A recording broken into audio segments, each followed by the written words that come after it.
A few moments later.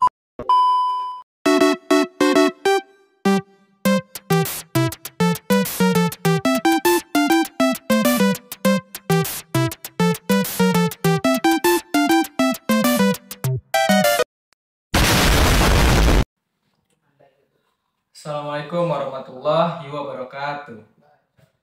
Hello everyone, my name is Rehan Vega Prawira with NPM 224111104. I am from Management Class 22B. I am from the Management Study Program, Faculty of Economy and Business. I am here to present my assessment entitled Size of Group Data Centralization. Oke. Ukuran pemusatan data. Saya di sini akan membahas tentang ukuran pemusatan data kelompok atau Group Data Centralization Measure. Oke, menjelajahi berbagai metode ukuran pemusatan data kelompok sangatlah penting dalam analisis statistika. Oke, kita lanjut ke slide selanjutnya. Apa fungsi pemusatan data kelompok? Dalam bahasa Inggris, what is the foundation of group data centralization? Ukuran pemusatan memiliki kecenderungan untuk berada di tengah jangkauan atau range. Dari sekumpulan data, tujuan mengetahui nilai pemusatan adalah untuk mengestimasi nilai referensi suatu sentral yang mempresentasikan satu set sampel. Oke. Sekarang kita membahas tentang pengenalan ukuran pemusatan data kelompok atau Introduce my group data centralizing measure. Ukuran pemusatan data kelompok digunakan untuk meringkas dan memahami data dengan representasi tunggal, relevan, dan bermakna. Oke, kita lanjut ke slide berikutnya. Saya di sini akan membahas tentang mean tunggal. Rata-rata tunggal adalah nilai rata-rata dari semua anggota kelompok data. Ini memberikan informasi untuk kita tentang pusat sebaran data secara keseluruhan. Rumus dan fungsinya untuk mendapatkan nilai rata-rata pada data tunggal. Caranya yaitu menjumlahkan semua datum lalu membaginya sesuai banyaknya datum. Oke. Saya sudah membahas tentang mean tunggal, kita lanjut ke slide berikutnya. Slide berikutnya membahas tentang mean mediana. Mean mediana adalah median nilai tengah data dalam urutan terurut. Ini memberikan gambaran untuk kita pusat dari kelompok data, khususnya ketika data terdistribusi tidak merata. Di sini saya akan menjelaskan rumusnya. Rumus median untuk data berjumlah ganjil adalah median sama dengan data ke n plus 1 dibagi 2. Dan yang kedua yaitu rumus median untuk data yang berjumlah genap. Median sama dengan data ke n dibagi 2 plus data ke n dibagi 2 plus 1 dibagi 2. Oke, saya sudah menjelaskan tentang mean mediana. Sekarang kita lanjut ke slide berikutnya. Slide berikutnya saya akan membahas tentang median modus. Pengertian median modus atau median modus data kelompok. Modus data kelompok merupakan jenis modus yang ditentukan dari nilai tengah kelas interval yang memiliki nilai terbanyak.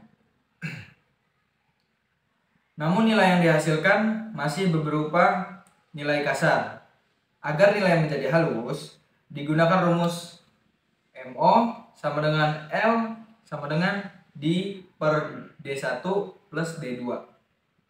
Tutup kurung I. Modus adalah nilai paling sering muncul dalam kelompok data.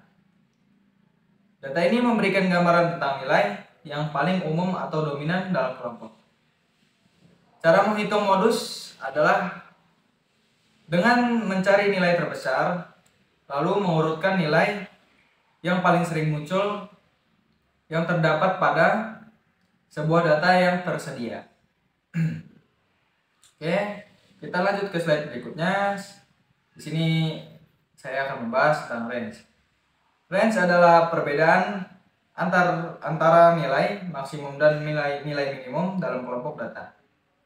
Data ini memberikan informasi tentang sebaran data secara keseluruhan. Range juga adalah jarak pengukuran antara nilai tertinggi dengan nilai terendah. Langkah ini adalah cara untuk menghitung range. Kita dapat menggunakan rumus range sama dengan nilai terbesar kurang nilai terkecil. Contoh, misalkan kita memiliki data sebagai berikut. 3,7, 10, 12, 16, 20. Maka nilai terbesarnya yaitu 20 dan nilai terkecil yaitu 3. Sehingga range-nya yaitu 20 kurang 3 sama dengan 17. Oke, paham sampai situ, kita lanjut ke slide berikutnya. Di slide ini saya akan memberikan dan menjelaskan rata-rata deviasi.